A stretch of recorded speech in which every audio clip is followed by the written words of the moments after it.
Hey, it's Eric Byler for TYT Politics. Amid mounting accusations of sexual harassment and sexual assault, Republican presidential candidate Donald Trump has been using his campaign stops to defend himself.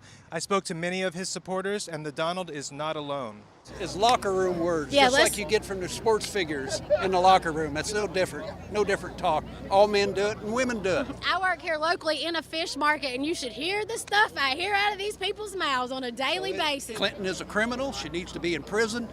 All of her following, Paul Ryan, Soros. Why does Paul Ryan have to go to prison? Paul Ryan is part of the whole cabal. He's involved in all of it. But it's not against... A little over 5 years ago, a story broke about the President of the United States' alleged involvement with a payment to an adult film actress. The Wall Street Journal was the first to report on the $130,000 hush money payment by a lawyer for Donald Trump to one Stormy Daniels. Since then, there's been lawsuits, investigations, and even a guilty verdict handed down to that lawyer, Michael Cohen.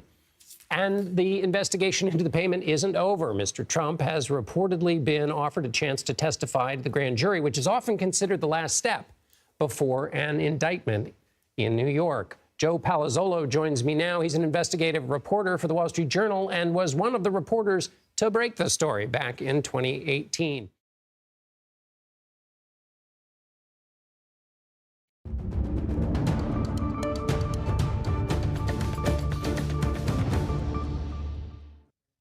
Hello, everyone. I'm Caitlin Huey-Burns in Washington. Welcome to a special edition of America Decides. We are following a historic development. Donald Trump has become the first former U.S. president to be convicted of felony crimes. A 12-person jury in New York City found the former president guilty of 34 counts of falsifying business records.